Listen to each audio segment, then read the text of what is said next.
Llevo 29 años construyendo una vida para una mujer que, en el fondo, siempre esperó que yo desapareciera. 29 años de facturas pagadas, de silencios tragados, de madrugadas solo en obras mientras ella dormía en la cama que yo compré. Y el día que me dijo que mi muerte sería el mejor de su vida, fue también el día en que yo, por fin, empecé a vivir de verdad. Antes de continuar, suscríbete al canal. Activa la campanita porque todos los días tenemos nuevas historias. Deja tu like y cuéntanos en los comentarios desde qué ciudad nos estás viendo. Quiero que entiendas algo antes de que empiece. Lo que voy a contarte no es el comienzo de nada. Es el final de algo que se pudrió muy despacio, durante años, mientras yo miraba hacia otro lado. O mejor dicho, es la explicación de cómo llegué a ese final caminando con los ojos bien abiertos y con todo perfectamente preparado. Me llamo Germán Tavares Solís. Tengo 56 años, soy ingeniero industrial retirado y durante casi 3 décadas fui el tipo de hombre que llega a casa tarde. Besa a su esposa en la mejilla, come lo que haya en la nevera y se duerme pensando en el presupuesto de la obra del día siguiente. No soy un hombre de grandes palabras ni de gestos dramáticos. Soy un hombre de números, de planos, de estructuras que aguantan el peso del tiempo sin hacer ruido. Eso, curiosamente, fue lo que me salvó. Pero antes de contarte cómo salí de todo esto, necesito que entiendas dónde estaba, y para eso tengo que llevarte a una noche de martes del mes de octubre. Era tarde. Pasaban unos minutos de las 11 de la noche y yo estaba de pie junto a la encimera de la cocina de una casa que conocía de memoria.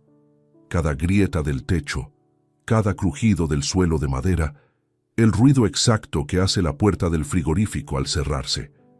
Tenía un vaso de agua en la mano que ni siquiera había llegado a beber. Virtudes estaba al otro lado de la isla, con los brazos cruzados y esa expresión que yo ya conocía de sobra. Esa expresión que decía que la conversación había terminado mucho antes de que yo lo supiera. Llevábamos una discusión que en apariencia era sobre algo pequeño. Ya ni recuerdo bien qué fue lo que la inició. Puede que fuera una factura que yo no había tramitado a tiempo, o algo sobre las fiestas de ese año y a casa de quien íbamos. Lo que sí recuerdo, con una claridad que no se me va a ir nunca, es lo que ocurrió después. Virtudes me miró. No con rabia, no con lágrimas, no con ese calor visceral que tiene la gente cuando pelea de verdad. Me miró con una calma que, en ese momento, no supe interpretar del todo. Ahora sí la entiendo perfectamente. Era la calma de alguien que ya no necesita fingir, de alguien que tomó una decisión mucho antes de que la conversación comenzara y que simplemente esperaba el momento de pronunciarla en voz alta. El día que te mueras va a ser el mejor día de mi vida. Lo dijo despacio, cada palabra separada de la siguiente por un pequeño silencio deliberado, como si quisiera asegurarse de que yo las recibía una a una, sin que ninguna se perdiera por el camino. No gritó, no le tembló la voz. Terminó la frase, se giró, subió las escaleras y cerró la puerta del dormitorio con ese clic suave y seco que es, en cierta forma, casi peor que un portazo. Yo me quedé de pie en la cocina. El vaso de agua seguía en mi mano. El grifo goteaba, como siempre, ese sonido constante y monótono que llevaba semanas pidiéndole al fontanero que arreglara y que en ese momento parecía el único sonido que existía en el mundo. Y en medio de ese silencio, de esa cocina que yo había pagado hasta el último azulejo, ocurrió algo que Virtudes jamás esperó. Sonreí. No fue una sonrisa de nervios. Tampoco fue la sonrisa de quien no sabe qué hacer con el dolor. Fue una sonrisa lenta, tranquila, genuina, la primera en muchos meses que me salió sin ningún esfuerzo. Porque esa frase, esas palabras que ella pensaba que eran el golpe definitivo, no hicieron otra cosa que confirmarme lo que yo ya sabía. Fueron la señal que llevaba tiempo esperando. El momento había llegado. Ella no lo sabía. Todavía no. Para que entiendas esa sonrisa, tienes que entender quién era yo antes de todo esto.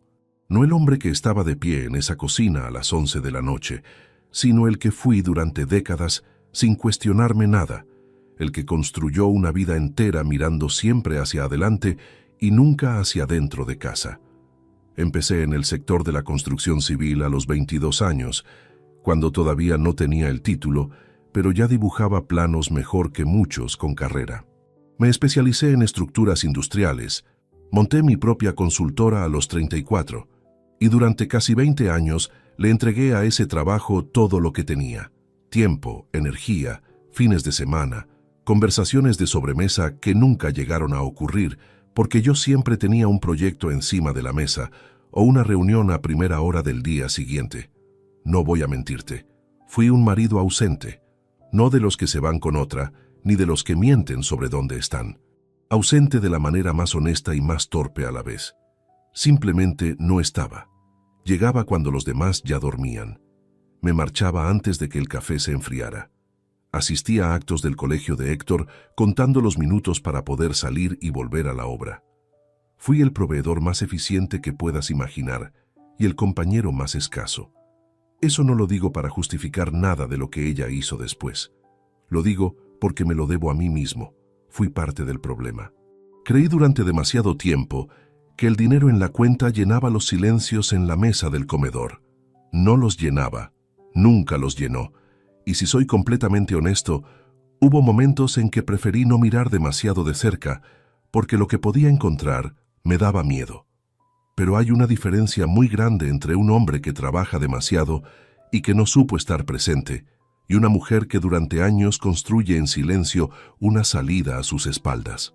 Esa diferencia no la borra ninguna excusa, ni la mía ni la de ella. Lo que voy a contarte en los próximos capítulos es exactamente eso.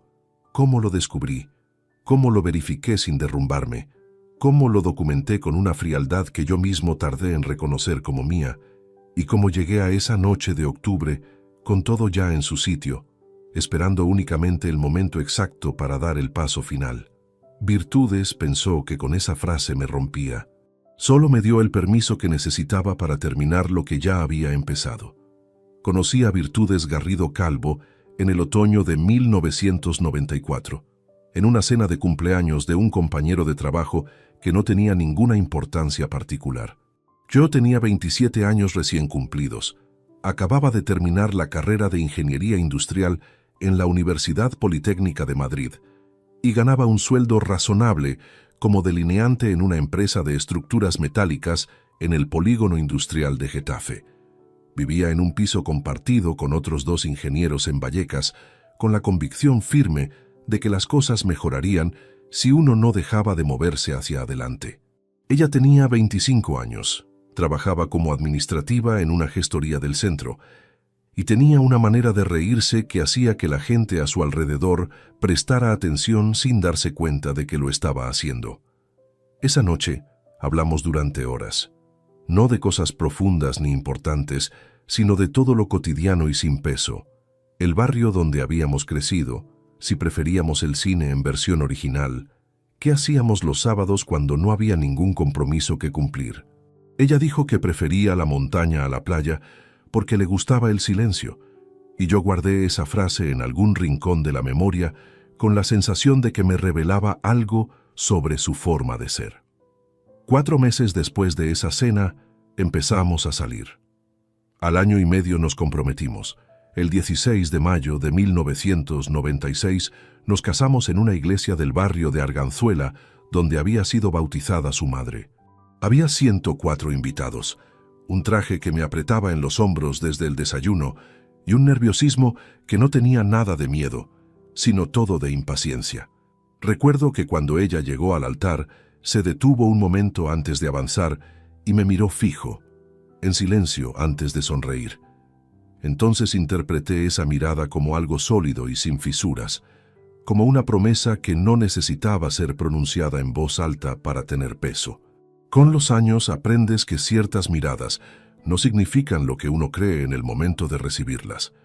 Pero eso todavía no venía al caso en aquel mayo de 1996. Los primeros años fueron los de cualquier pareja joven con mucha energía y escaso capital. Un piso de 72 metros cuadrados en Carabanchel, con una cocina en la que 2 personas no podían cruzarse sin rozarse y una caldera de gas que protestaba en voz alta cada mañana de noviembre. Virtudes seguía en la gestoría, y yo había empezado a ganar responsabilidades en la empresa, pasando de delineante a encargado de proyectos medianos en menos de 3 años. Ahorrábamos con método. Ella llevaba las cuentas del hogar con una precisión que yo admiraba abiertamente, y los domingos desayunábamos sin mirar el reloj. Fueron años sin ángulos complicados, al menos en apariencia. Hubo un verano, el de 1997, que a veces me viene a la memoria sin que yo lo llame. Alquilamos un coche y condujimos hacia el norte sin itinerario fijo, durmiendo en pensiones de carretera y comiendo en bares de pueblo, donde el menú costaba menos de 10 euros. Virtudes llevaba una libreta pequeña donde anotaba los nombres de los sitios por los que íbamos pasando, y de noche, antes de dormirse, los leía en voz alta como si fueran parte de alguna lista que solo ella entendía del todo. Fue el único verano en que no pensé en ningún proyecto ni en ningún plazo. Solo eso. Solo ese verano. Héctor nació el 9 de febrero de 1998. El parto fue largo y con momentos de tensión en el paritorio que todavía recuerdo con el estómago encogido, aunque al final todo salió bien. Los primeros días en casa fueron de un silencio extraño, de esos que no pesan mal sino diferente, como cuando algo cambia de dimensión en tu interior y todavía no has encontrado la palabra exacta para describirlo. Yo miraba al niño dormir en la cuna por las noches y pensaba en colegios, en metros cuadrados, en lo que costaría darle una vida mejor que la mía. No era frialdad, era la única manera que conocía de demostrar que quería lo mejor para él. Me puse a trabajar entonces con una intensidad que solo ahora soy capaz de reconocer como lo que también era, en parte, una forma de escapar hacia adelante. En 1999, monté una consultora de ingeniería junto a Rodrigo Serna Capilla, un compañero de la universidad con quien compartía la misma filosofía. Sin atajos, con los cálculos revisados 2 veces y sin firmar ningún plano que no pudieras defender delante de quien fuera. Empezamos siendo 2. A finales de 2001 éramos 8.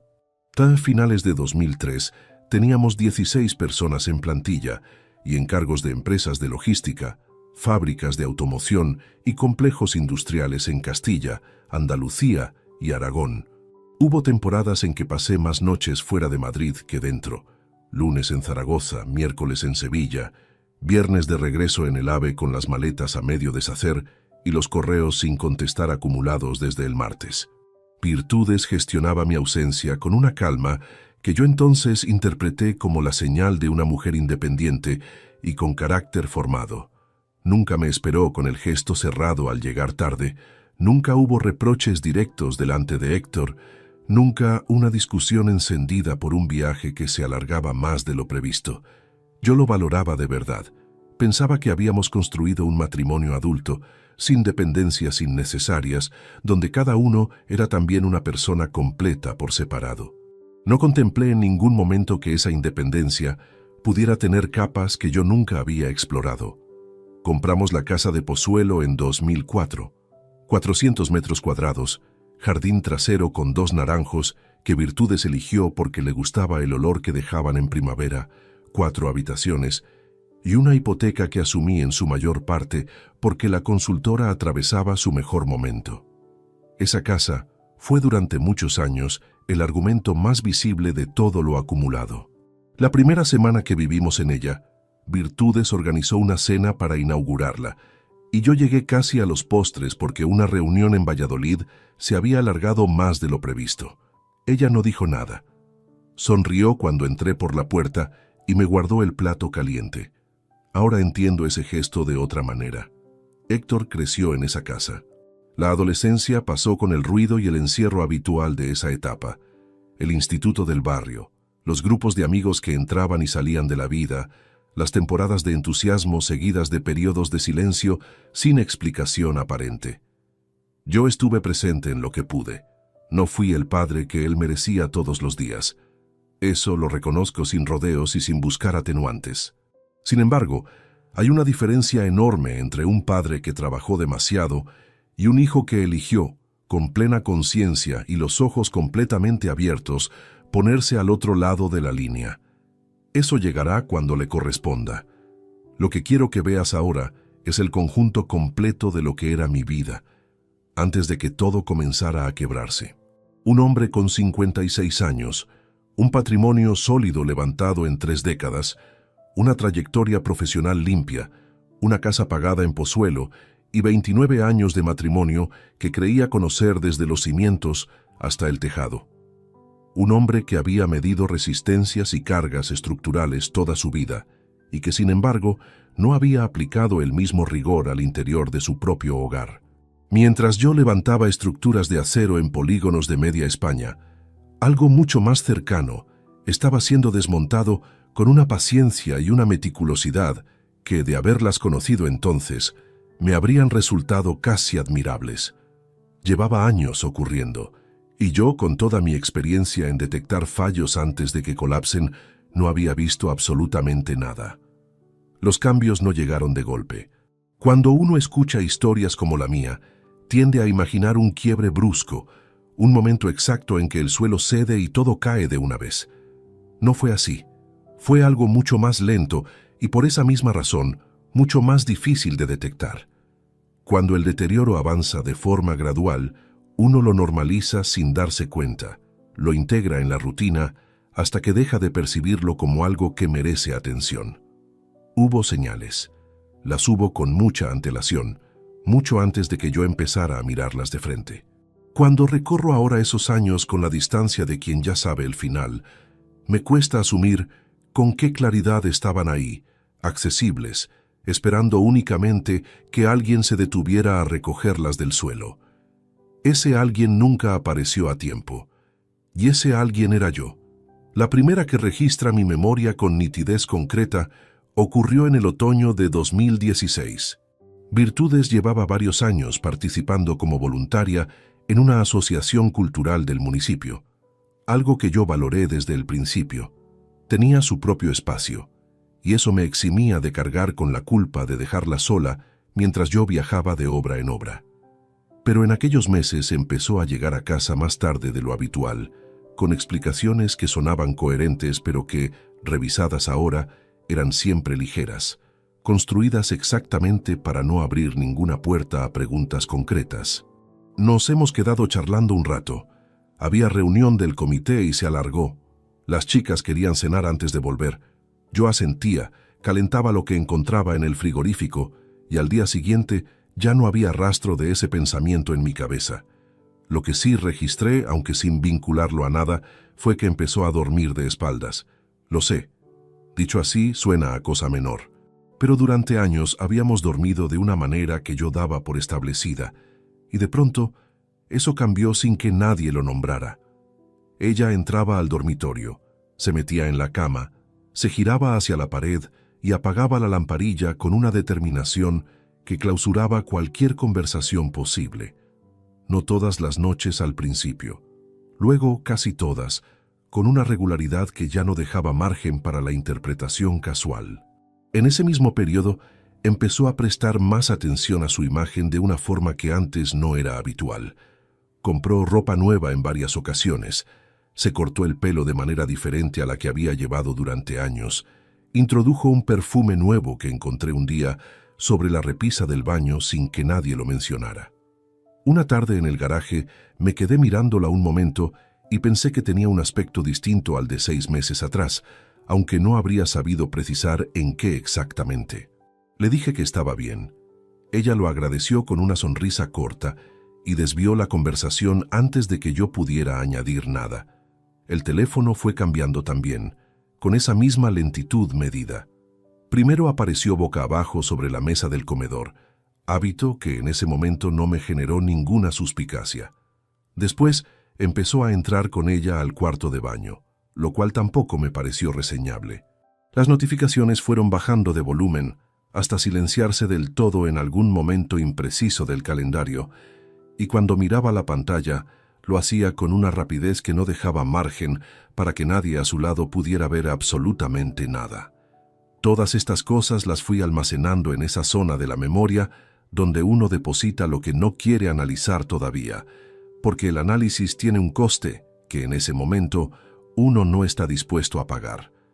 No era negación, exactamente. Era el mismo mecanismo que usa un ingeniero cuando detecta una lectura anómala en un cálculo y decide revisarla mañana porque hoy el calendario no tiene hueco. Solo que ese mañana se fue transformando en semanas, las semanas en meses y los meses en algo que ya no tenía nombre fácil. Las salidas de fin de semana con amigas comenzaron a aparecer con regularidad hacia 2017. Escapadas de 2 días a ciudades del norte o del interior, con 2 o 3 mujeres de la asociación cuyos nombres yo escuchaba sin retener. Me pareció razonable. Me pareció exactamente el tipo de respiradero que cualquier persona necesita cuando su pareja entra y sale de casa, con la frecuencia de quien vive a caballo entre 2 ciudades. No opuse ningún reparo y tampoco pregunté más de lo que ella ofrecía voluntariamente, que en ningún caso era mucho. Lo que fui percibiendo, sin asignarle aún ningún nombre concreto, fue que volvía de esos fines de semana con un estado de ánimo cualitativamente distinto al que tenía al marcharse. No más alegre en el sentido visible, sino más asentada, como si hubiera cerrado alguna conversación interior que llevaba semanas abierta. Los primeros días después era más presente en la mesa, más dispuesta a quedarse un rato después de cenar sin buscar excusa para levantarse.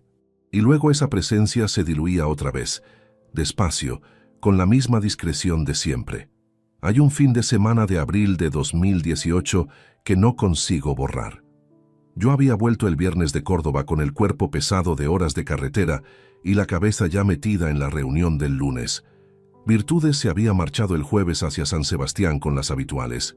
2 noches, según me dijo, sin más detalles de los que yo pedí. El domingo al mediodía la escuché entrar por la puerta trasera del jardín. Estaba en el salón con los planos del proyecto de Córdoba extendidos sobre la mesa baja y un café que hacía rato que se había enfriado. Ella pasó hacia la cocina sin detenerse. Le pregunté si había llegado bien, que sí, muy bien. Si habían comido algo rico, que sí, muy rico. 4 palabras en cada respuesta y ninguna de ellas abriendo nada hacia ningún lado. Pero había algo en su manera de moverse por la casa esa tarde que yo percibí sin poder nombrarlo. No era euforia ni era el gesto cargado de quien vuelve con algo urgente que esconder. Era una ligereza que traía puesta, como si hubiera dejado al otro lado de esa puerta algo que la pesaba y hubiera decidido no recogerlo al entrar. Se duchó, preparó la cena y esa noche estuvo callada de un modo que no era el silencio del cansancio dominical. Era otra clase de silencio, con una textura distinta que yo entonces no supe descifrar. Recogí los planos, los dejé en el escritorio y me quedé dormido en el sofá antes de las 10. No volví a pensar en esa tarde hasta mucho tiempo después, cuando ya tenía entre las manos otros elementos que le daban a ese recuerdo un significado completamente diferente al que le atribuí entonces. Esa noche fue la última vez que me dormí sin que algo muy adentro estuviera ya comenzando a despertarse sin que yo lo supiera todavía. Era un martes de febrero de 2022. No lo recuerdo porque lo haya marcado en ningún calendario ni porque ese día tuviera especial importancia en el plan de ninguna semana. Lo recuerdo porque llovía con una persistencia gris desde el amanecer y porque Virtudes había salido antes de que yo bajara a desayunar, dejando escrita sobre la encimera una nota breve. Cita con el dentista, volvería antes del mediodía. El despacho del primer piso era una habitación pequeña que habíamos habilitado como archivo doméstico cuando compramos la casa. Estantería de madera oscura de pared a pared. 4 archivadores de metal gris numerados con etiquetas que yo había rotulado a mano hacía años, una mesa estrecha y una ventana que daba al jardín trasero. Yo utilizaba ese espacio con poca frecuencia desde que me retiré de la consultora. Los proyectos ya no requerían documentación física y la mayor parte de lo que allí se guardaba eran escrituras, contratos antiguos, declaraciones de renta y toda la papelería acumulada en 3 décadas de vida en común. Lo que buscaba era un contrato de obra de 2009. Una empresa de logística, con la que habíamos trabajado en Alcalá de Henares, estaba abriendo un proceso de reclamación contra un tercero, y el gestor me había pedido una copia de las condiciones originales pactadas. Nada urgente, nada complicado. Abrí el archivador número 3, el que correspondía a documentación de la consultora anterior a 2012, y empecé a revisar las carpetas por orden. Estaba a punto de llegar a la sección que buscaba cuando noté que entre dos carpetas de color azul oscuro había una tercera, de un tono más claro, sin etiqueta exterior visible. Era delgada, con no más de 10 o 12 folios dentro, y estaba colocada de una manera levemente distinta al resto, como si hubiera sido devuelta a ese cajón con cierta prisa y sin la atención que requería quedar bien integrada. Me detuve, no por intuición ni por ningún instinto dramático. Me detuve porque soy un hombre de orden, y ese desajuste menor en un archivador que yo mismo había organizado me llamó la atención de la misma manera que llamaría la atención una viga con una inclinación de 2 grados fuera del cálculo previsto. Saqué la carpeta. La abrí sobre la mesa. Eran extractos bancarios. 4 años de extractos, organizados cronológicamente desde enero de 2018 hasta diciembre de 2021, correspondientes a una cuenta corriente en una entidad financiera que no era ninguna de las cuentas conjuntas que yo conocía. La titular era únicamente Virtudes Garrido Calvo, Rido. El número de cuenta estaba completo. El tipo de operaciones era claramente visible y los movimientos aparecían impresos en ese papel fino y ligeramente brillante que usan los extractos cuando se solicitan directamente en oficina. Me senté en la silla junto a la mesa estrecha, saqué las gafas del bolsillo de la camisa y empecé a leer con la misma metodología con que revisaba los presupuestos de obra, de arriba hacia abajo, columna por columna, sin saltar ninguna línea. Lo que encontré fue un patrón, no una anomalía suelta, no un movimiento aislado que pudiera atribuirse a un descuido, un patrón deliberado, ejecutado con una regularidad que requería planificación previa. Desde enero de 2018, todos los meses entre el 18 y el 22 de cada mes, se había producido una transferencia saliente desde una de nuestras cuentas conjuntas hacia esa cuenta. Los importes variaban entre 900 euros y 2.300 euros, siempre bajo conceptos que sonaban domésticos y vagos. Gastos del hogar, compras generales, formulaciones que yo había visto pasar cientos de veces sin detenerme en ellas, porque encajaban dentro de lo que consideraba el gasto corriente familiar. Además de esas salidas periódicas, había ingresos puntuales de mayor cuantía. Uno de 7.000 euros en marzo de 2019, otro de 4.800 en septiembre de 2020 y un tercero de 11.200 euros en febrero de 2021. Estos últimos provenían de una cuenta cuyos titulares no aparecían identificados con nombre en el extracto. Saqué un bolígrafo del cajón de la mesa y una hoja en blanco del taco que siempre dejaba allí. Fui sumando. Tardé poco más de 4 minutos. El total de las transferencias mensuales acumuladas en 4 años ascendía a 73.400 euros. Los 3 ingresos puntuales sumaban otros 23.000 euros. El saldo visible a 31 de diciembre de 2021 era de 42.600 euros. El resto, más de 53.000 euros, había salido de esa cuenta en retiradas de efectivo y transferencias hacia un destino que los extractos no detallaban con claridad suficiente. Dejé el bolígrafo sobre la mesa. Miré los números escritos a mano en esa hoja. La lluvia seguía golpeando el cristal de la ventana con la misma cadencia de antes. El jardín estaba oscuro y empapado, y los 2 naranjos que Virtudes había elegido al comprar la casa continuaban exactamente en su sitio, indiferentes a todo. No hubo rabia en ese momento. Lo he reconstruido muchas veces en la memoria y la conclusión es siempre la misma. No fue rabia. Fue algo más cercano a la experiencia de cuando uno revisa un cálculo estructural y encuentra el fallo que explica por qué ciertas grietas fueron apareciendo donde aparecieron. No hay indignación en ese instante. Hay comprensión fría y repentina, y la certeza de que lo que viene a continuación no puede hacerse con prisa. Volví a colocar los extractos dentro de la carpeta en el orden exacto en que estaban. La devolví al archivador en la misma posición en que la había encontrado, ligeramente desalineada respecto a las demás, tal y como estaba antes de que yo la tocara. Cerré el cajón. La hoja con los números la doblé en 4 partes iguales y la guardé en el bolsillo interior de la chaqueta que tenía sobre el respaldo de la silla. Después bajé a la cocina, llené un vaso de agua del grifo y me lo bebí de pie frente a la ventana. Las manos no me temblaban. La cabeza, en cambio, ya giraba a una velocidad que no había alcanzado en años. Esa carpeta sin etiqueta, guardada con la ligera negligencia de quien asume que nadie buscará en ese cajón, no era el final de ninguna historia. Era el punto de partida de lo que yo iba a construir a continuación, con la misma precisión con que había construido todo lo demás. Solo que esta vez no habría reuniones de seguimiento ni planos sobre la mesa. Esta vez lo haría en silencio absoluto, y nadie sabría que la obra había comenzado hasta que ya estuviera terminada. Eran las 9:20 de la noche del jueves 17 de marzo de 2022, cuando escuché la llave de Héctor en la cerradura de la puerta principal.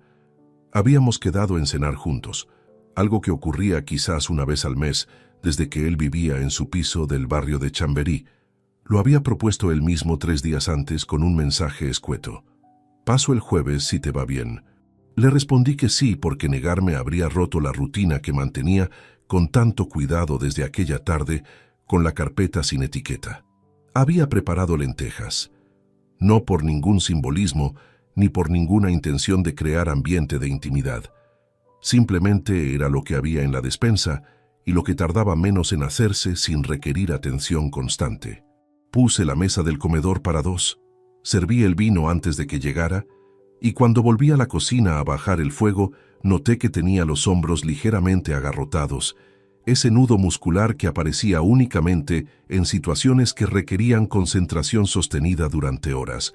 Héctor entró con el abrigo todavía puesto, dejó las llaves en el cuenco de la entrada con ese gesto automático que había aprendido de niño, y se asomó a la cocina. «Huele bien», dijo. «Lentejas, siéntate, que están listas». Los primeros 20 minutos transcurrieron sin tensión visible. Habló de un problema con el casero del piso, de que le habían propuesto un traslado temporal dentro de la empresa donde trabajaba como técnico de mantenimiento industrial, y de que un amigo suyo se había casado el fin de semana anterior en una finca cerca de Toledo.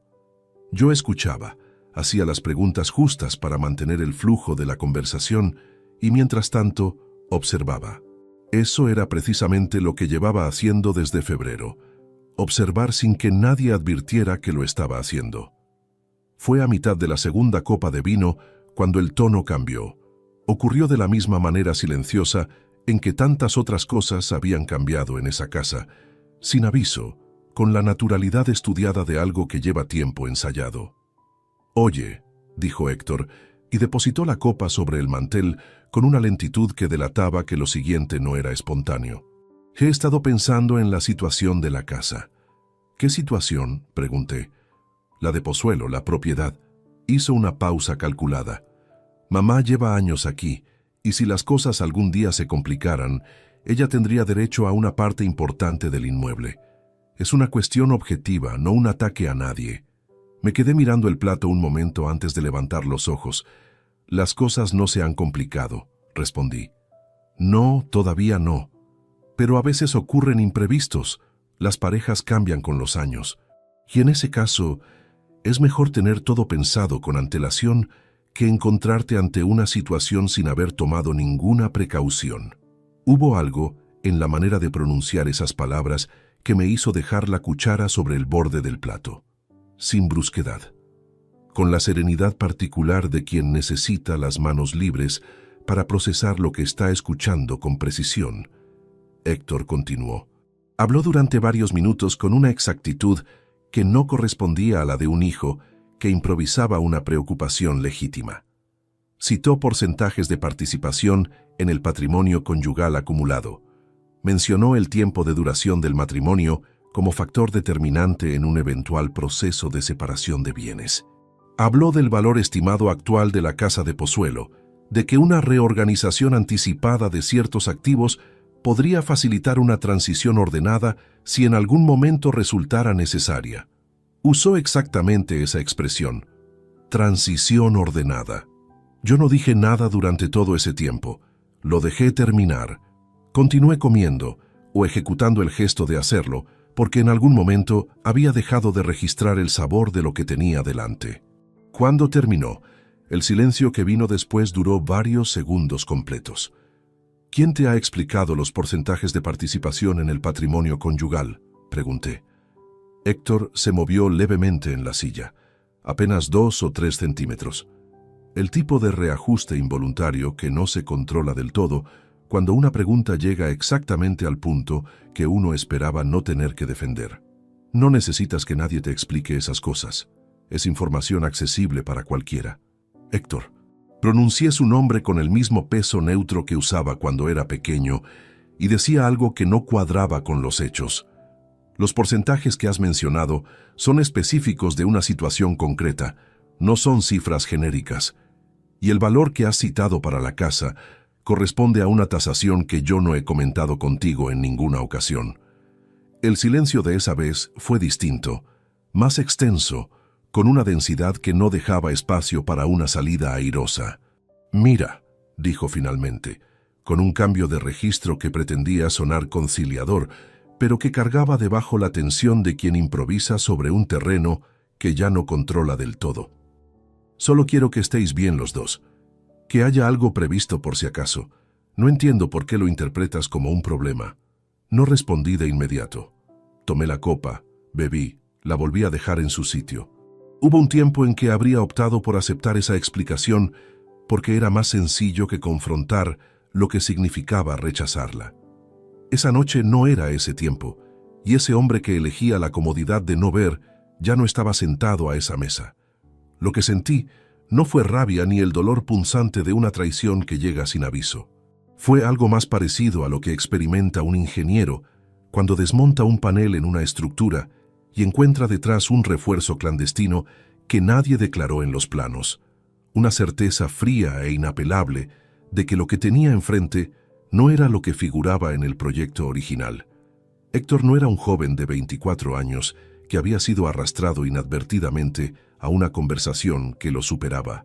Héctor sabía exactamente dónde estaba parado, había evaluado el terreno con detenimiento y había elegido ese lado con plena conciencia de lo que implicaba.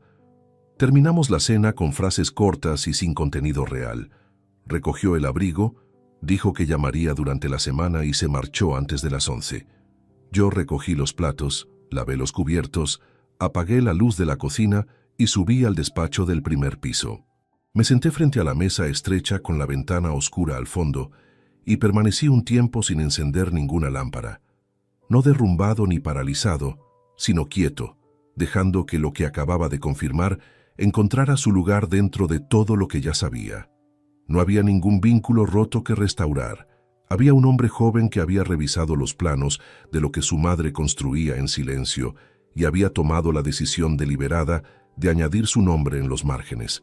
Eso reordenaba el mapa de lo que tenía por delante de una manera que requería ajuste preciso, no lamento. Saqué del cajón la hoja doblada con los números de febrero. Añadí debajo del total la fecha de ese día y 4 palabras que resumían con exactitud lo que esa noche había dejado de ser una hipótesis para convertirse en una certeza documentada. Luego cerré el cajón y empecé a pensar en el paso siguiente. Era la primera semana de abril de 2022 cuando tomé la decisión de contratar a alguien que supiera moverse en terrenos donde yo no tenía experiencia suficiente. No fue una decisión impulsiva.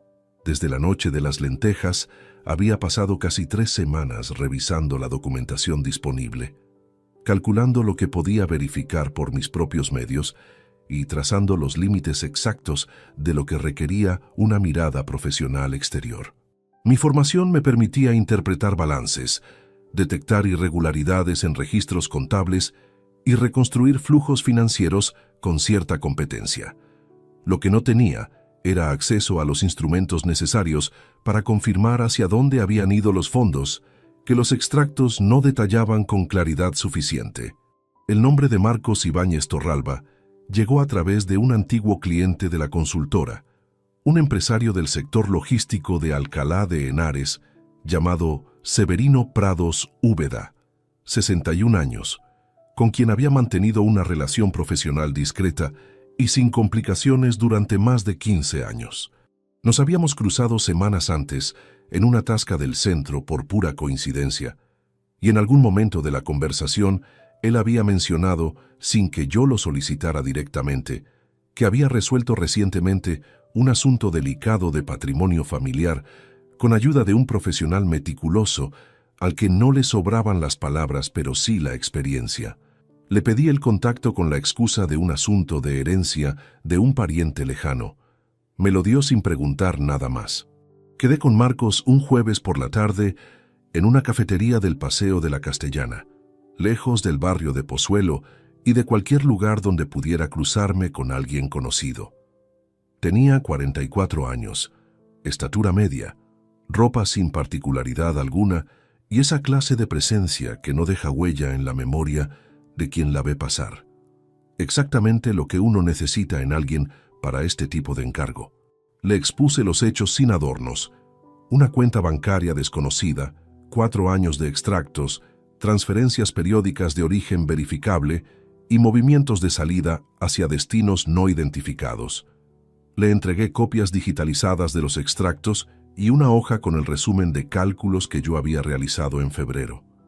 Los revisó sin prisa, con el silencio concentrado de quien lee un expediente técnico antes de comprometerse a nada. ¿Cuánto tiempo lleva preparado para saber lo que hay al fondo?, preguntó sin levantar los ojos del papel. El tiempo que haga falta, respondí. Asintió una sola vez. Acordamos honorarios de 2.300 euros mensuales con un compromiso inicial de 3 meses renovable. Firmamos un acuerdo de confidencialidad que él redactó sobre la marcha y que cubrí de lectura antes de rubricar. Salí de esa cafetería 40 minutos después de haber entrado y conduje de regreso a Pozuelo con la radio apagada y la ventanilla ligeramente abierta al aire frío de la tarde. Durante las semanas que siguieron, mantuve en casa una normalidad que no era fingida exactamente, sino calculada. Desayuné a la hora habitual, hice los recados de siempre, respondí con la misma brevedad de siempre a las conversaciones de sobremesa. Virtudes no notó ningún cambio, porque no había ninguno visible, y esa ausencia de señales era el resultado más importante de todo lo que estaba haciendo. Las primeras semanas de trabajo de Marcos consistieron en una fase de rastreo documental que él calificó de rutinaria, pero que a mí me resultó reveladora en su metodología. Cruzó los extractos con los registros del catastro, consultó el registro de la propiedad, verificó movimientos en el registro mercantil y rastreó las referencias de las transferencias de mayor cuantía que aparecían sin titular identificado. Era un proceso sin atajos, lento en apariencia, pero con una precisión acumulativa que iba cerrando posibilidades hasta dejar una sola en pie. A finales de abril me convocó a una segunda reunión. Esta vez en su oficina, un despacho austero en el barrio de Moncloa con 2 sillas, una mesa de trabajo, una ventana que daba a un patio interior y ningún elemento decorativo que distrajera de lo que había sobre la superficie. Me entregó un informe preliminar de 16 páginas con anotaciones en los márgenes y tablas de movimientos cruzados con fechas y referencias numeradas. Lo que Marcos había localizado ampliaba de manera considerable el mapa que yo había trazado. La cuenta que encontré en la carpeta no era la única. Existía una segunda, abierta en otra entidad financiera en octubre de 2020, también a nombre exclusivo de Virtudes, a la que había llegado siguiendo el rastro de los movimientos de salida sin destino claro de los primeros extractos. Esta segunda cuenta tenía un uso más esporádico, pero con operaciones de mayor cuantía individual. Los números del informe superaban en un 64% lo que yo había calculado en febrero con la documentación parcial que tenía. El total desviado desde 2018 hasta la fecha de elaboración del informe, combinando las 2 cuentas y los movimientos verificables de ambas, ascendía a 108.700 euros. Leí esa cifra 2 veces. no porque dudara de los números, sino porque incluso para alguien que se había preparado para encontrar algo significativo, existe una diferencia concreta entre anticipar una magnitud y verla escrita con exactitud sobre papel. ¿Todo respaldado documentalmente?, pregunté. Todo con soporte verificable, respondió Marcos. Salvo aproximadamente 18.000 euros en retiradas de efectivo que por su naturaleza no tienen destino trazable. El resto está documentado con referencia cruzada. Cerré el informe y lo dejé sobre la mesa. 90.700 euros con destino identificado. 18.000 en efectivo sin rastro posible. 108.700 en total, acumulados en movimientos milimétricos ejecutados a lo largo de 4 años con una regularidad que no admitía otra interpretación. Disciplina sostenida, visión de largo plazo, ausencia total de improvisación. Lo que me impactó en ese momento no fue únicamente la dimensión económica, aunque era considerable. Fue la confirmación de algo que ya intuía desde la tarde del archivador. Esto no había sido una reacción desordenada a ningún desencuentro matrimonial. Había sido un plan, progresivo, sin variaciones erráticas ni errores de cálculo visibles. La clase de planificación que no se construye en un momento de rabia, sino durante meses de decisiones sucesivas tomadas con sangre fría. 4 años. Ejecutado dentro de mi propia casa, con fondos que yo había generado, mientras yo seguía firmando presupuestos y revisando estructuras sin percibir ninguna señal de alerta. Lo que Virtudes había levantado a mis espaldas era tan metódico como cualquier proyecto que yo hubiera dirigido. La diferencia era que yo la había subestimado durante demasiado tiempo. Ese error no volvería a repetirse. Esteban Corredera Nieto era la única persona fuera de ese proceso que sabía con exactitud lo que estaba ocurriendo. Nos conocimos en 1989, cuando los dos éramos estudiantes en el mismo bloque de la residencia universitaria en Madrid.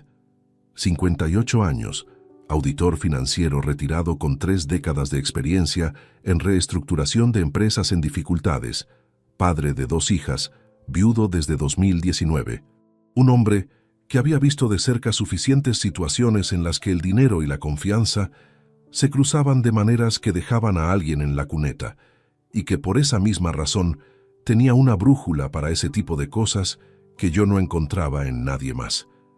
Le llamé un domingo de mayo, 3 semanas después de la segunda reunión con Marcos, no desde el móvil habitual, sino desde un teléfono de tarjeta prepago que había comprado en efectivo en un estanco del centro de Madrid.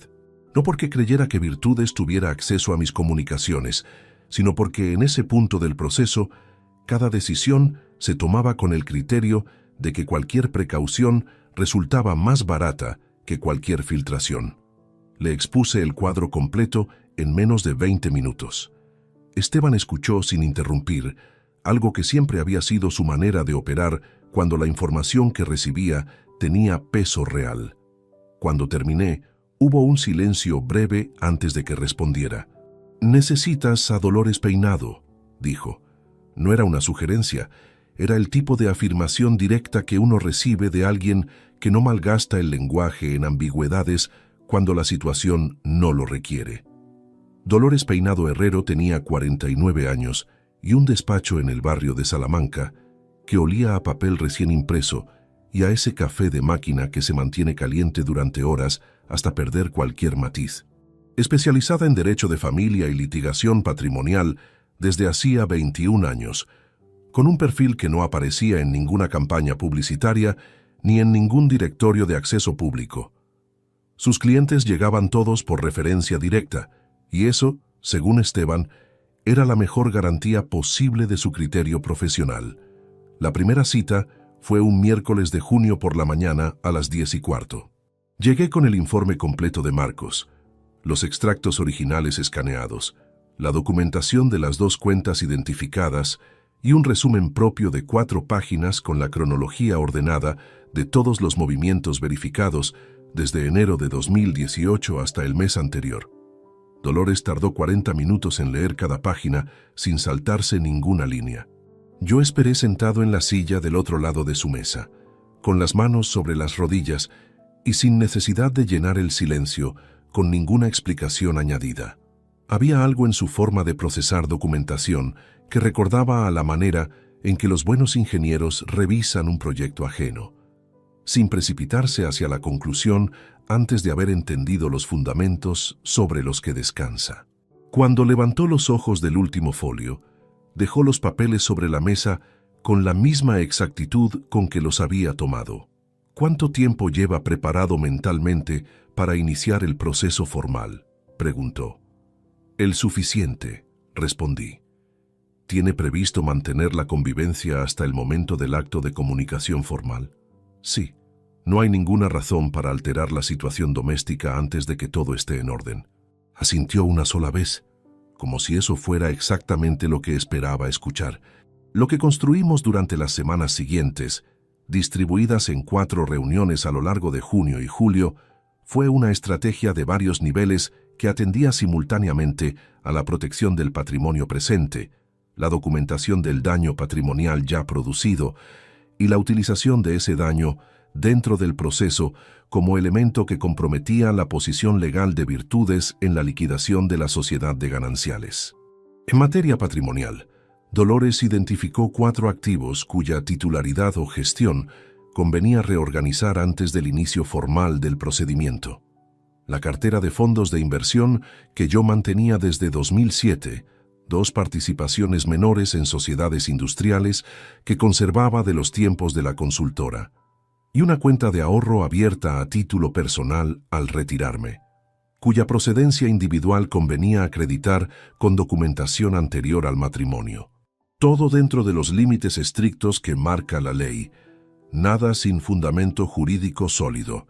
Dolores fue inflexible en ese punto desde el principio. Lo que hacemos aquí tiene que resistir cualquier examen, me dijo en la segunda sesión. No buscamos ventaja al margen de la norma. Buscamos aplicar la norma con más rigor del que la otra parte ha aplicado durante 4 años. En materia de daño patrimonial, los 108.700 euros documentados por Marcos constituían, según su análisis, un elemento de peso suficiente para solicitar su consideración como detrimento al patrimonio conyugal en el momento de la liquidación. No era un resultado automático ni garantizado, pero con la documentación disponible, el respaldo técnico del informe del investigador y la trazabilidad cruzada de los movimientos verificados, las posibilidades de que el juez lo tomara en cuenta eran, en su valoración, considerablemente altas. La clave residía en la presentación, no como una acusación de carácter personal, sino como una demostración técnica y documentada de un patrón de disposición unilateral de bienes comunes sostenido durante 4 años. Cifras, fechas, referencias numeradas. Sin dramatismo ni ningún elemento que pudiera ser desestimado por falta de rigor formal. Un expediente que hablara por sí mismo sin necesidad de que nadie levantara la voz.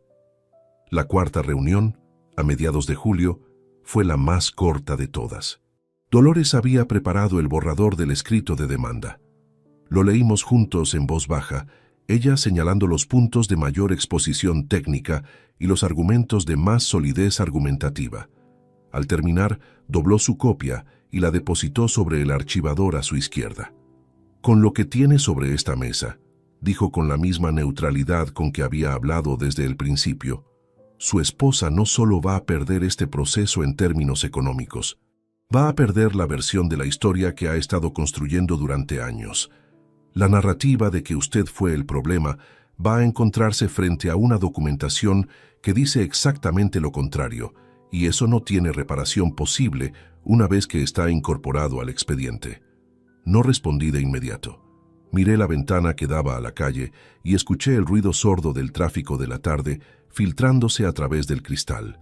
No había en mí ninguna satisfacción anticipada ni ningún impulso de celebración.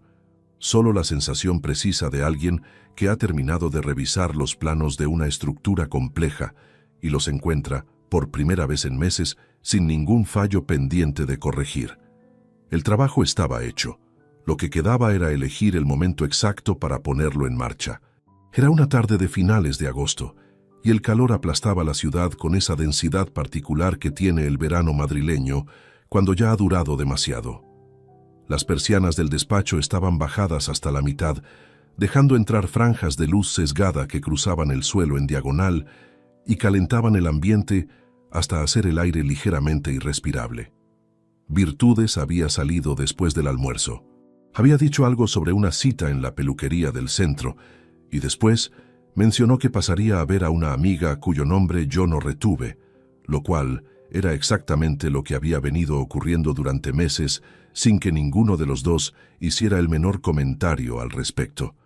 Le escuché cerrar la puerta principal a las 4:10. Vi su coche salir por el lateral del jardín a través de la rendija que dejaba la persiana.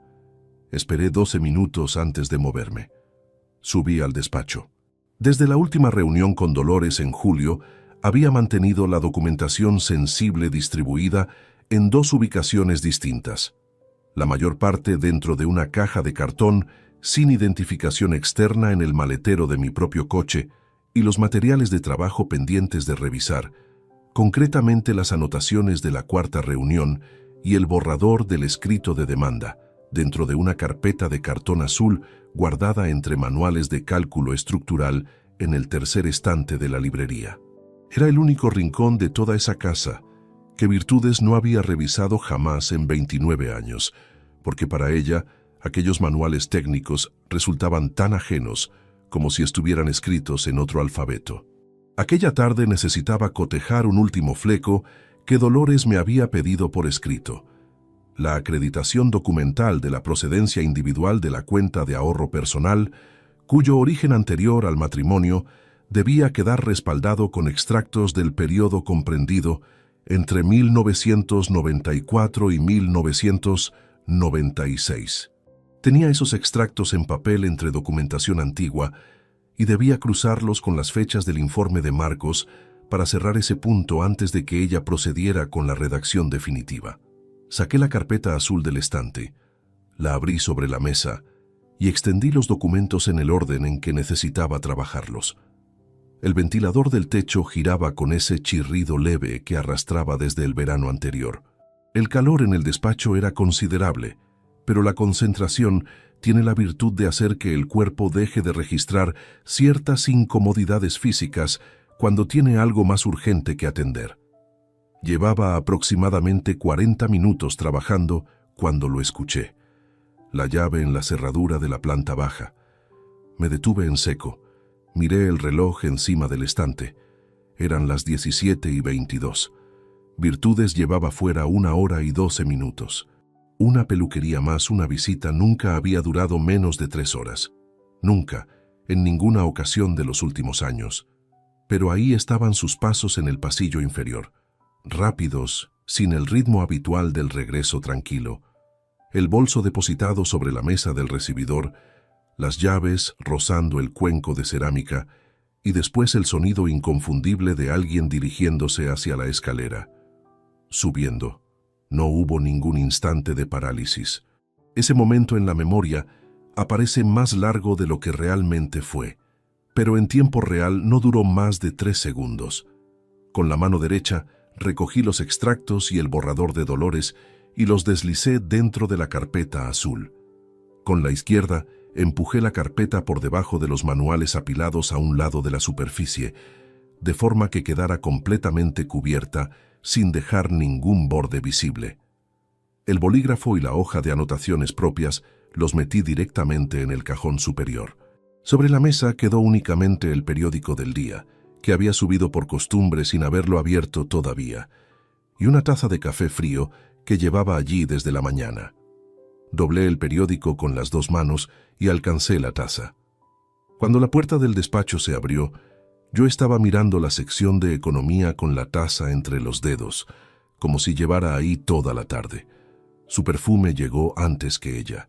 Ese aroma que había aparecido en el cuarto de baño 2 años atrás y que con el tiempo se había vuelto una señal involuntaria de su presencia antes de que fuera visible.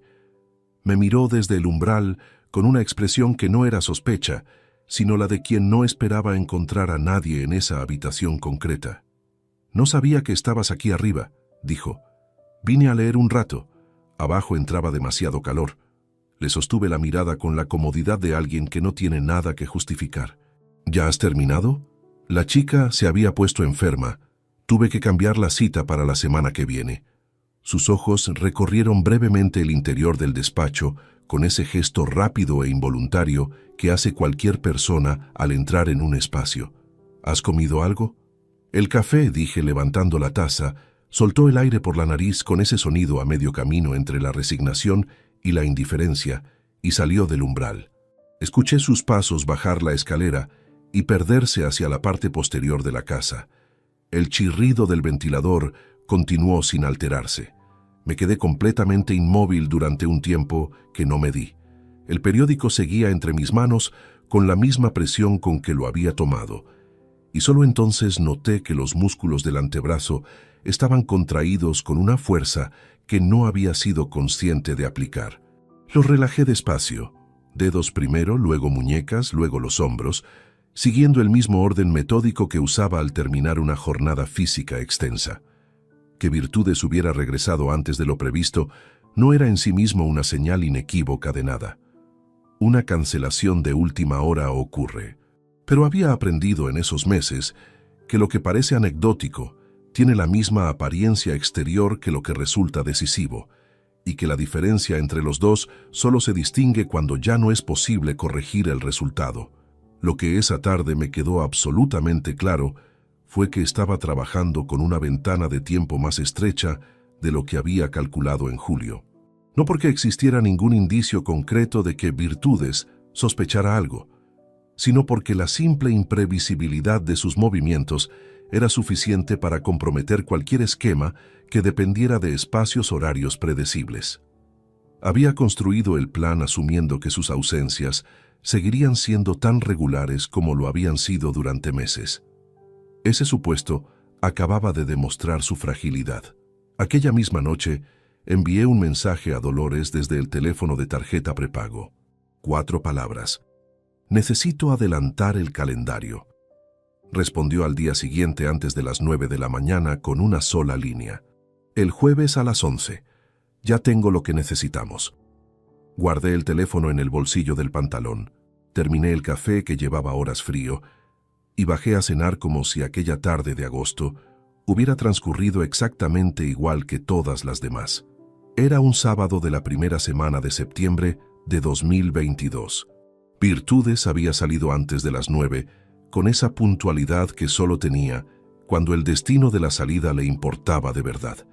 Me dejó una nota sobre la barra de la cocina, 2 líneas sin firma que decían que volvería antes del mediodía. No pregunté a dónde iba. Llevaba meses sin formular preguntas cuyas respuestas no me interesaba escuchar. Estaba en el jardín trasero revisando el sistema de riego de los naranjos cuando escuché el portón lateral abrirse. Héctor conocía el código desde siempre y nunca llamaba antes de usarlo cuando pasaba por el barrio. En circunstancias ordinarias, eso jamás me había generado ningún reparo. Aquella mañana, con todo lo que llevaba entre manos desde febrero, cualquier variación en los patrones habituales requería un instante adicional de atención antes de reaccionar. Me limpié las manos en el paño que tenía sobre el hombro y me volví hacia él sin apresuramiento. Héctor tenía el aspecto de quien lleva días preparando lo que va a decir, pero prefiere que parezca una visita espontánea. Ropa de fin de semana, sin ningún elemento que delatara premeditación formal. Sin embargo, traía una carpeta delgada bajo el brazo izquierdo, y eso lo noté de inmediato. «Buenos días», dijo. Estaba cerca y se me ocurrió pasarme. «Buenos días». Le señalé las sillas de hierro junto a la mesa de piedra del jardín. «Siéntate si quieres, hay café reciente». Se sentó con la carpeta sobre las rodillas, rechazó el café, y durante 4 o 5 minutos habló de asuntos sin peso. El tráfico en la M40, una exposición que había visto la semana anterior en el centro, el calor que no cedía ni entrado ya el otoño. Yo respondía con brevedad, sin forzar el ritmo de la conversación hacia ninguna dirección. Sabía con certeza que esa carpeta se abriría antes de que él se marchara. La abrió cuando el silencio acumulado resultó más incómodo que continuar aplazando el asunto. «Traje esto por si querías echarle un vistazo». Extrajo 2 hojas grapadas y las depositó sobre la mesa con esa naturalidad estudiada con que se presenta un documento en una reunión de trabajo. Es una propuesta sobre la gestión del local de Alcobendas. El local de Alcobendas era un bajo comercial de 140 metros cuadrados en la calle Real de esa localidad, adquirido en 2011 como inversión a largo plazo y arrendado desde 2013 a una empresa de servicios de mantenimiento industrial. Generaba una renta mensual de 1.480 euros. Figuraba inscrito a mi nombre en el registro de la propiedad con carácter privativo, y su procedencia individual estaba respaldada con la escritura de compraventa original, financiada íntegramente con fondos de la consultora anteriores al ejercicio compartido de cualquier cuenta conjunta. Tomé las 2 hojas. Las leí sin saltarme ninguna línea, dejando que cada párrafo se asentara antes de avanzar al siguiente. La propuesta solicitaba una modificación en la titularidad de la gestión del inmueble para incluir a Virtudes Garrido Calvo como cotitular administrativa, con capacidad de firma conjunta en la relación con el arrendatario y participación proporcional en la renta a partir de la fecha de registro del cambio. El texto había sido redactado por alguien con conocimiento jurídico suficiente para que la propuesta tuviera apariencia de legitimidad formal. No era la escritura de un joven de 27 años que improvisa un argumento un sábado por la mañana. Deposité las hojas sobre la mesa. ¿Quién redactó esto?, pregunté. Lo revisé con un asesor. Héctor mantuvo la mirada con la firmeza de quien ha ensayado ese momento con suficiente antelación. Quería que estuviera bien planteado antes de traerlo. ¿Qué asesor? Una pausa de 2 segundos exactos. Un conocido del trabajo. No es relevante. Doblé las 2 hojas siguiendo los pliegues que ya traían marcados y las dejé junto a la carpeta sin devolvérselas. El local de Alcobendas es un bien privativo, dije, financiado con fondos anteriores a cualquier cuenta conjunta y con documentación que acredita esa procedencia sin margen de interpretación. Lo que describes en esas páginas no tiene base legal sobre la que sostenerse. La duración del matrimonio puede generar derechos sobre bienes adquiridos durante ese periodo, aunque sean privativos en origen, respondió con una velocidad que confirmaba que esa réplica específica había sido preparada de antemano. No en este caso y no bajo las condiciones documentadas. Lo miré sin añadir nada más durante un momento. Y tú lo sabes, Héctor, porque quien redactó ese texto también lo sabe. El jardín estaba en silencio, salvo por el ruido seco del aspersor, girando en el extremo opuesto del césped. Héctor tenía las manos sobre las rodillas y la carpeta vacía entre los dedos, con una rigidez que no tenía nada de natural. No prosiguió con el argumento. No porque se hubiera quedado sin recursos, sino porque continuar exigía revelar más de lo conveniente. Recogió las 2 hojas dobladas de la mesa y las metió dentro de la carpeta. Se puso de pie con la compostura de quien cierra una reunión que no resultó según lo previsto, pero que no reconocería esa lectura en voz alta. Era solo una propuesta, dijo. No tenías que tomártelo de esta manera. No me lo he tomado de ninguna manera, respondí. He leído lo que traías y te he explicado por qué no procede, nada más. Se marchó 4 minutos después.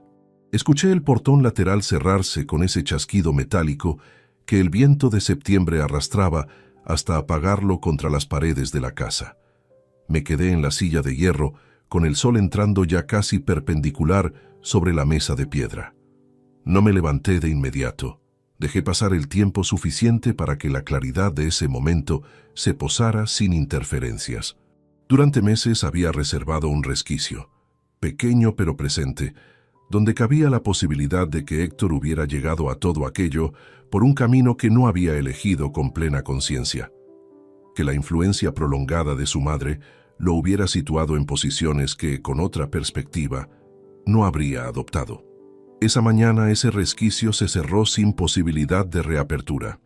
Lo que había traído bajo el brazo no era la iniciativa de un hijo que improvisaba una lealtad familiar mal entendida. Era el resultado de una coordinación deliberada con asesoramiento externo, ejecutada en el momento específico en que más presión podría ejercer. Héctor no había sido arrastrado a ningún sitio. Había revisado el mapa completo, había calculado su posición dentro de él y había tomado sus decisiones con la misma frialdad con que se firma al pie de una página después de leer todas las cláusulas. Esa certeza no produjo en mí ninguna tormenta interior. Produjo algo más parecido a la resolución específica e irrevocable de quien acaba de trazar la última línea de un plano.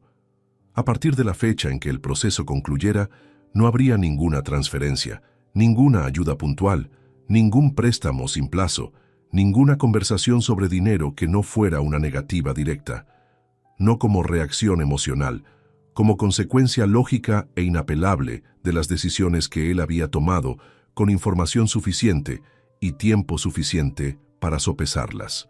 Héctor era un hombre adulto que había elegido su posición con los ojos abiertos.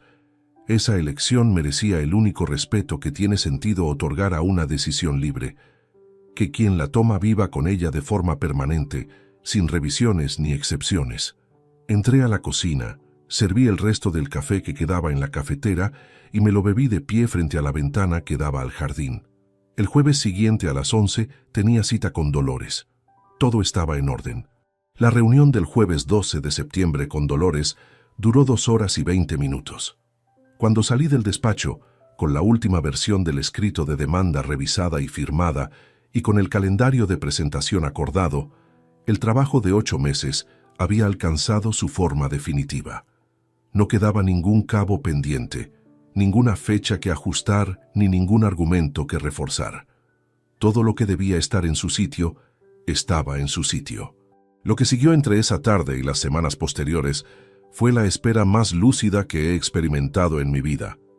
No la espera de quien ignora lo que viene, sino la de quien conoce con precisión el resultado y aguarda únicamente el momento técnicamente adecuado para dar el último paso. Dolores había aconsejado esperar a que el registro de los cambios patrimoniales quedara completamente incorporado antes de presentar la demanda, para evitar cualquier argumento sobre movimientos realizados con el proceso ya en curso. Ese trámite se cerraba en la primera semana de octubre. La noche del martes de octubre fue cuando Virtudes dijo aquello en la cocina. Ya lo conté al principio. Ya saben lo que dijo y ya saben lo que sentí al escucharlo. Lo que no conté entonces es lo que hice al día siguiente. A las 8:40 de la mañana del miércoles llamé a Dolores desde el teléfono de tarjeta. Le dije que el registro estaba en orden y que podíamos proceder. Ella confirmó que presentaría la demanda antes del viernes. Colgué, dejé el teléfono sobre la mesa del despacho y bajé a desayunar como cualquier otro día. La demanda fue admitida a trámite el lunes siguiente. Virtudes fue notificada formalmente 4 días después. Yo estaba en el jardín revisando la tubería del riego cuando sonó el timbre de la puerta principal. No me levanté. Escuché sus pasos cruzar el pasillo, escuché la puerta abrirse y cerrarse, y después escuché un silencio que duró bastante más de lo que dura una entrega ordinaria de correspondencia. No hubo ninguna escena inmediata. Durante el resto de esa tarde, Virtudes se movió por la casa con una contención que yo nunca le había visto, una quietud tensa y sin salida que resultaba más elocuente que cualquier grito. A la hora de cenar, no bajó. Al día siguiente, habló lo mínimo imprescindible. El teléfono sonó varias veces y ella respondía en voz baja desde el dormitorio, con la puerta cerrada. Yo no presté oído a esas conversaciones, no lo necesitaba. Dolores citó a las 2 partes en su despacho un martes de noviembre, a las 10 de la mañana. Era la primera reunión formal con ambas representaciones presentes, destinada a explorar si existía margen para un acuerdo extrajudicial antes de continuar con el procedimiento contencioso. Virtudes llegó con un abogado llamado Bernardo Cuesta Vallejo, 53 años, especialista en derecho civil, que tenía esa seguridad inicial de quien llega a una negociación convencido de conocer el peso exacto de lo que trae en la cartera. Me senté al otro lado de la mesa. Germán Tavares Solís frente a Virtudes Garrido Calvo. 29 años resumidos en el espacio entre esas 2 sillas. El despacho olía igual que siempre. Papel reciente, café de máquina y ese silencio funcional de los espacios donde se resuelven cosas sin retorno posible. Dolores abrió la carpeta sin preámbulos. Con la precisión de quien ha preparado cada línea del argumento y no tiene ningún interés en hacer la reunión más extensa de lo necesario, presentó el informe completo de Marcos Ibáñez Torralba. 108.700 euros documentados, distribuidos entre dos cuentas no declaradas, con rastreo cruzado de transferencias y respaldo de extractos verificados a lo largo de 4 años de movimientos periódicos y sistemáticos. Fechas, referencias numeradas, importes con origen y destino identificados. Un expediente que no argumentaba, demostraba. Virtudes miró los documentos con una expresión que yo no había visto nunca en su cara. No era la calma medida de la cocina, ni la firmeza estudiada de sus silencios habituales. Era algo más pequeño y más frágil, la expresión específica de quien reconoce en un papel lo que pensó que nunca existiría fuera de su propio control. Bernardo Cuesta Vallejo solicitó un receso de 10 minutos. Dolores lo concedió sin objeción. Cuando retomaron, el ángulo de Bernardo había cambiado con una sutileza que confirmaba que los 10 minutos habían sido suficientes para recalibrar la posición completa. Ya no hablaba de derechos derivados de la duración del matrimonio. Hablaba de contexto, de decisiones tomadas durante periodos de tensión conyugal no resuelta, de que su representada reconocía la existencia de las cuentas, pero cuestionaba la interpretación unilateral de su naturaleza. Era el lenguaje de alguien que trabaja en reducir el daño cuando ya sabe que la negativa total ha dejado de estar disponible como opción. Fue en ese momento cuando Virtudes habló directamente por primera vez desde que la reunión había comenzado. Llevo 3 décadas dando lo mejor de mí a esta familia. La voz le salió con más compostura de lo que yo habría anticipado, aunque debajo de esa compostura había una grieta audible en la manera en que terminaba cada frase. Y ahora me sientas aquí delante con estos papeles como si fuera una delincuente. La miré con la misma neutralidad con que uno espera a que los números de un balance hablen sin necesidad de ayuda. Los papeles no dicen lo que eres, respondí. Dicen lo que hiciste. Esa distinción la haces tú, no yo. Virtudes no respondió.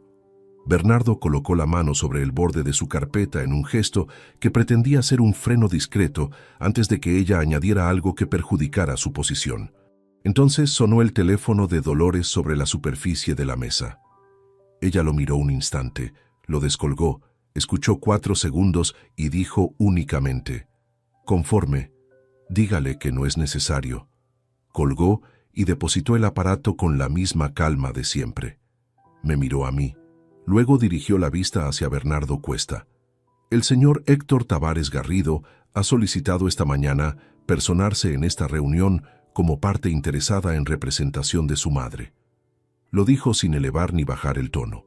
La representación procesal de la señora Garrido Calvo corresponde exclusivamente al letrado aquí presente. La solicitud ha sido denegada por improcedente conforme al artículo correspondiente de la Ley de Enjuiciamiento Civil. Virtudes se volvió hacia Bernardo con una rapidez que delataba que esa intervención de Héctor no había sido en absoluto improvisada. Él respondió en voz baja algo que yo no alcancé a escuchar, pero cuyo efecto fue inmediatamente visible. Ella se asentó en la silla con la rigidez de quien acaba de constatar que la salida que esperaba no existe y nunca estuvo disponible. Germán lo había anticipado. Cada movimiento, cada puerta, cada ángulo de presión posible. La reunión continuó 40 minutos más con el tono diferente que tienen las negociaciones cuando una de las partes ya sabe que el terreno no le favorece. Bernardo hablaba de cifras reducidas y condiciones graduales. Dolores respondía con referencias numeradas al expediente. Yo permanecía con las manos sobre la mesa y la certeza tranquila de quien construyó cada punto de apoyo de esa estructura con la suficiente solidez para que no cediera bajo ninguna presión. El proceso de divorcio se resolvió de manera contenciosa ante el Juzgado de Primera Instancia número 8 de Madrid. La sentencia se dictó el 17 de junio de 2023, 9 meses después de la presentación de la demanda. Dolores me avisó por teléfono con esa neutralidad constante que había mantenido desde la primera reunión, como si la magnitud de lo que transmitía no requiriera ningún tono especial para ser entendida. «Ha salido según lo previsto», dijo. «Le envío el texto completo esta tarde». Colgué, dejé el teléfono sobre la mesa y permanecí en silencio un tiempo que no medí. Lo leí sentado en la terraza del apartamento de Almagro, al que me había trasladado 3 semanas antes, mientras esperaba que el proceso concluyera para cerrar el último trámite registral. Era una tarde de junio con la luz todavía alta a las 7, ese tipo de claridad larga del verano madrileño que no termina de oscurecer hasta bien pasadas las 9. Los números eran precisos e inapelables. El patrimonio conyugal conjunto, valorado a efectos de liquidación, ascendía a 642.300 euros, distribuidos entre la vivienda de Pozuelo, la cuenta conjunta activa y los fondos de inversión de titularidad compartida. Los bienes privativos, entre ellos el local de Alcobendas, la cartera personal de fondos y las participaciones en las 2 sociedades industriales, quedaron excluidos de la liquidación al quedar acreditada su procedencia individual con documentación anterior al matrimonio. De la parte correspondiente a virtudes en el patrimonio conjunto, el juez estimó la solicitud de deducción por disposición unilateral de bienes comunes por un importe de 90.700 euros, la cifra correspondiente a los movimientos con origen trazable documentados por Marcos Ibáñez Torralba. Los 18.000 euros en efectivo sin rastro no fueron admitidos al no poder acreditarse su procedencia con respaldo documental suficiente. Era lo previsto y estaba contemplado en los cálculos desde el principio. La liquidación efectiva que recibió Virtudes fue de 230.400 euros. Sin la deducción, le habrían correspondido 321.100. La diferencia eran 90.700 euros que salían de su columna para reflejar en el expediente judicial de manera permanente e irreversible lo que había ejecutado durante 4 años en el interior de su propio matrimonio. No fue la ruina que algunos esperarían de un final así. Nunca fue eso lo que busqué. Busqué que los números dijeran la verdad con la misma exactitud con que un plano estructural refleja la realidad de lo construido. Dentro de los límites de lo que la ley permite demostrar, la sentencia lo consiguió. Virtudes entregó las llaves de la casa de Pozuelo en la segunda semana de agosto. Yo no estuve presente. No lo consideré necesario ni útil. Esteban me llamó esa tarde para preguntar cómo estaba y le dije que bien, que estaba leyendo en la terraza. Me dijo que pasaría en unos días. Le dije que no había ninguna prisa. El apartamento de Almagro era un tercero con 2 dormitorios y una terraza pequeña orientada al este.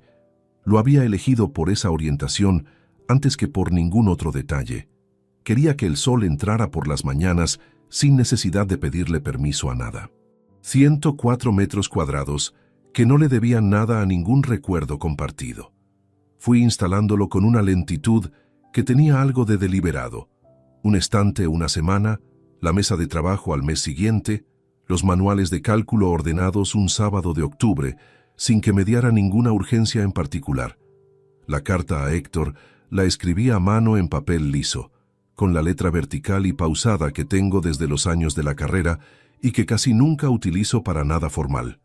4 párrafos, sin el calor de quien necesita que el destinatario entienda la profundidad de lo que ha perdido, sin la frialdad construida de quien busca un efecto calculado. Le comunicaba que a partir de esa fecha cesaba cualquier forma de apoyo económico de mi parte. Transferencias regulares, garantías en arrendamientos, coberturas de gastos imprevistos, préstamos sin plazo definido. Le explicaba que esa decisión no era una reacción emocional ante lo ocurrido en los últimos meses, sino la consecuencia directa e inapelable de elecciones que él había tomado con tiempo suficiente y con toda la información necesaria para valorarlas. Le deseaba que las cosas le fueran bien, con sinceridad y sin sarcasmo, y terminaba diciéndole que si en algún momento futuro quisiera una conversación sin agenda y sin intermediarios, esa posibilidad no estaba clausurada, pero que dependía únicamente de él y del tiempo que necesitara para llegar a ella con honestidad verdadera. No recibí respuesta, No la esperaba de manera inmediata. Las consecuencias reales de ciertas decisiones no se hacen visibles en días ni en semanas. Se hacen visibles cuando los recursos que uno daba por garantizados dejan de estar disponibles y ya no hay ninguna figura a la que recurrir. Ese aprendizaje tiene su propio calendario y no admite que nadie lo acelere desde fuera. Esteban pasó una tarde de noviembre. Trajo una botella de Ribera del Duero Reserva que dejamos respirar antes de abrir, sentados en la terraza con los abrigos puestos, porque el frío había llegado esa semana con determinación. Estuvimos hablando de cosas sin peso durante un rato, como siempre que había algo importante de fondo que ninguno de los dos necesitaba nombrar de entrada. «¿Cómo estás de verdad?», preguntó en algún momento de la noche. Me quedé con la copa entre los dedos el tiempo suficiente para encontrar una respuesta que fuera honesta, sin ser dramática. «Cansado», dije. «Del cansancio que deja una obra larga cuando queda terminada, no del que desgasta», asintió sin añadir nada. Hubo un silencio que duró varios minutos y que ninguno de los dos interrumpió porque no hacía ninguna falta. No voy a decirte que todo quedó resuelto sin pérdidas. Hay años que no vuelven, presencias que no volverán a ocupar un asiento en ninguna mesa, momentos que se gastaron en direcciones que no los merecían. Ninguna sentencia borra eso, lo sé, y no lo esquivo. Pero hay algo que puedo afirmar sin ninguna duda. Aquella noche en la cocina, cuando Virtudes pronunció esas palabras con la calma de quien ya no necesita disimular nada, yo sonreí porque por primera vez en mucho tiempo supe con exactitud dónde estaba parado y lo que valía lo que tenía entre las manos. No el patrimonio, no el proceso. La certeza de que uno puede construir con precisión, incluso cuando lo que construye es la salida de algo que dejó de tener cimientos mucho antes de que él se diera cuenta. A la mañana siguiente de que Esteban se marchara, salí a la terraza antes de que el barrio terminara de despertar. El sol entraba desde el este con esa luz limpia y fría de los amaneceres de noviembre madrileño, dibujando una franja larga sobre el suelo de la terraza que llegaba hasta los pies de la silla. No había naranjos, ni jardín, ni 29 años acumulados entre las paredes. Había una taza de café caliente, el silencio anterior al ruido de la calle y la sensación precisa e irreemplazable de un hombre que, por fin, estaba exactamente donde había elegido estar. Si te gustó esta historia, dale like al video, suscríbete al canal y comparte tus impresiones en los comentarios. Para escuchar la próxima historia, haz clic en la caja de la izquierda. Gracias por vernos.